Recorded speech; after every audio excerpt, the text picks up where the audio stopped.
عاملين ايه؟ معاكم عبد الرحمن هشام، طبعا بنفس التيشيرت عشان انا مصور كذا فيديو كده وانزلهم سكادجوالد يعني، وخلاص عشان أنا بكسل اصور الصراحه، فلما بيجي لي مزاج اصور يعني. المهم، عاملين ايه؟ معاكم عبد الرحمن هشام، والنهارده هنتكلم في مشكله كبيره جدا: ماربليزم. ايه هو ماربليزم؟ ماربليزم هي الكارثه اللي هتيجي على كل مبرمج في المستقبل. لان انت النهارده بتخش ببساطه جدا، تخش تقول له انا محتاج ويب سايت بيعمل واحد اتنين تلاته، بس طبعا بلوجيك مختلف اكتر. يعني مش هتخش تقول له انا عايز ابيع واشتري مواتير على الويب سايت، هو ملوش دعوه.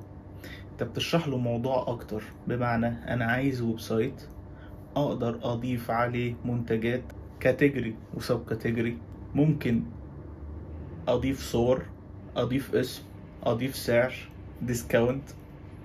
اليوزر هيخش يضيف المنتج على الكارت، يعمل له بيمنت واشترى المنتج. لو كتبت له المشروع بتاعك بالتفصيل هيعمل لك المشروع تقريبا في 10 دقايق. الموضوع كارثي. مش 100% صح، ويبقى فيه تعديلات والكلام ده كله، لكن في نفس الوقت احنا وصلنا خلاص، احنا وصلنا للمرحلة بتاعت ان المبرمجين هيقعدوا في البيت الا لو انت طورت نفسك. احنا السنة سنتين بالكتير، وفعلا في مبرمجين كتير جدا هتقعد في البيت، منهم انا عادي جدا، عشان كده بدأت اليوتيوب. المهم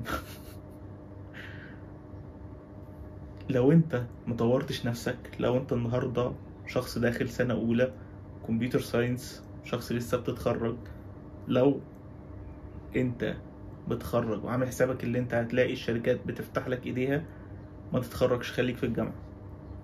لو انت ما طورتش من نفسك من اول يوم هتتاكل. احنا في عصر المليار الذهبي، احنا خلاص رايحين للمليار الذهبي. اللي هيعرف يدوس على التاني يدوس، حرفيا، بدون بقى مبالغة ومقدمات ومؤخرات ومش عارف ايه. اللي هيعرف يدوس على التاني يدوس يا باشا. خلينا نخلص. هسيب لكم اسم الموقع، تخشوا تشوفوا فور فري اي حاجة انتوا عايزينها.